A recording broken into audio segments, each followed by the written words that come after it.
Hello बच्चों, नमस्कार। कैसे हैं आप सभी? आशा करता हूं आप सभी लोग अच्छे होंगे। उम्मीद है जबरदस्त जिंदाबाद होंगे। दोस्तों, 2 मिनट की वीडियो है और 2 मिनट में आप लोगों को बिल्कुल सटीक जवाब। पिछले काफी अरसे से कांस्टेबल पर मैंने वीडियो बनाया भी नहीं है। एग्जाम डेट को लेके री एग्जाम डेट है, तो देखिए मैं आपको री एग्जाम डेट के बारे में थोड़ी सी अपनी ओपिनियन बताता हूं कि एक एग्जाम कब तक हो सकता है आप लोगों का। अभी सारी जो परिस्थिति है वो खराब है। चुनाव से पहले तो एग्जाम का कोई चांस ही नहीं है। नए नए खुलासे हो रहे नकल में। आपको पता है 60,244 पोस्ट जिसके लिए 17 व 18 फरवरी को एग्जाम कराया गया, लीक हुआ बड़े पैमाने पे। सरकार ने माना, भर्ती बोर्ड ने माना कि लीक हुआ है। पहले तो मानने को इच्छुक नहीं थे, लेकिन आप लोगों के प्रयास से, विवेक सर के प्रयास से और भी कई सारे टीचर्स जिनके प्रयास से ऐसा पॉसिबल हो पाया कि भर्ती बोर्ड के कान तक, सरकार के कान तक बात पहुंची। डिसीजन लिया गया मुख्यमंत्री योगी आदित्यनाथ जी के द्वारा कि इसे कैंसिल कर दोबारा से कराया जाए। अब सबसे बड़ी चीज ये है कि अभी नए नए खुलासे हो रहे हैं। कहां से पेपर लीक हुआ, कौन इसमें शामिल था, प्रिंटिंग प्रेस का मालिक तक इसमें शामिल था। कुछ भर्ती बोर्ड की तरफ भी जो सुनने में आया है वो आरोप लगे हैं। तो मे भी इन सभी आरोपों को दरकिनार करते हुए सरकार एक अच्छे डिसीजन पर पहुंचेगी और पूरी तरीके से पारदर्शिता के साथ में नकल विहीन भर्ती कराने का प्रयास सरकार करेगी।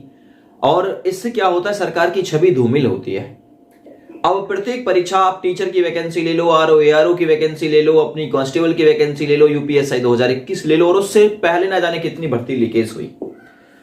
तो ऐसे में अब की बार नकल ना हो, भर्ती लीक ना हो, पेपर लीक ना हो, इन सभी को ध्यान में रखते हुए अब की बार परीक्षा में इतनी जल्दी नहीं की जाएगी।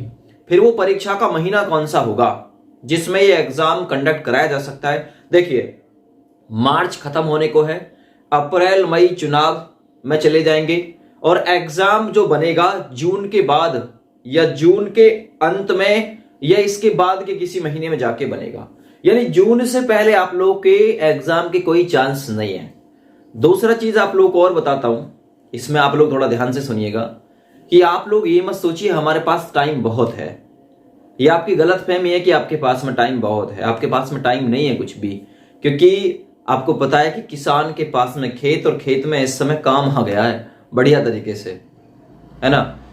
तो आप लोगों से रिक्वेस्ट है, अपनी पढ़ाई पर भी ध्यान रखिए और काम पर भी ध्यान रखिए। दूसरा चीज, जो एग्जाम है बीए बीकॉम बीएससी वगैरह के, वो भी स्टार्ट हो गए हैं, आप लोग वहां पर भी व्यस्त हो जाएंगे। तो ये सारे एग्जाम आए हैं, ये भी आप लोगों को व्यस्त और ये भी आप लोगों को परेशान करने के लिए आए हैं। तो अब आप लोगों को अपना धैर्य दिखाना है कि आप लोग अपने धैर्य से क्या कर सकते हो। यानी एक भी चीज छूटनी नहीं चाहिए। ना ही आपका कोई एग्जाम छूटे, ना ही आपका कोई कोर्स छूटे, और ना ही इस एग्जाम में आपका स्कोर गिरे। तो ये आप लोग में भी पॉसिबल है, कर सकते हो।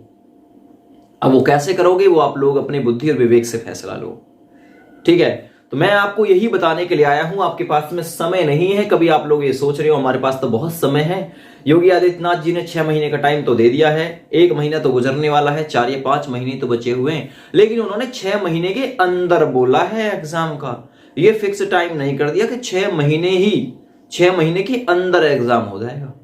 तो ये सारी चीजें आप लोगों के साथ चलेंगी, और 6 महीने का टाइम कोई ज्यादा टाइम नहीं होता। फिर आप लोग प्रसाद ही बोलते डोलोगे कि भाई मैं इतने का प्रसाद बोल रहा हूं, मैं इतने का प्रसाद बोल रहा हूं। कुछ नहीं होने वाला अब की बार, क्योंकि अब नहीं तो कभी नहीं, ठीक है। फिर आप लोग मतलब इन कोर्स वगैरह के चक्कर में ही, या 15-20 हजार की नौकरी, या फिर कोई प्राइवेट संस्था ज्वाइन, ऐसा ही आप लोग करते डोलोगे। फिर आप लोगों का वजूद नहीं स्थापित हो जाएगा, और जो 60,244 में नहीं लग पाया ना, वो जिंदगी में कभी लग भी नहीं पाएगा। मैं अपनी सोच के अनुसार ये बता रहा हूं आप लोगों को, क्योंकि सबसे ज्यादा पॉसिबिलिटी यहां पे बन रही है। अब रोजगार के ढेर सारे अवसर हैं। 60,000 ये हो गया, 10,000 पीएससी की हो गई, लगभग 4,000 के आसपास जेल वार्डन के हो गए, है ना। यूपीएससी के लगभग 4700 करीब पोस्ट हो गया। तो अब की बार नहीं लग पाए तो शायद मुझे नहीं लगता कि जिंदगी उसे जीने का अवसर दोबारा से देगी, फिर कभी नहीं लग पाएगा वो। इस वीडियो के माध्यम से आप लोगों को संतुष्टि मिली होगी। इस वीडियो को ज्यादा से ज्यादा शेयर कर दीजिएगा अपने अपने दोस्तों के पास में। चलिए, जय हिंद, वंदे मातरम।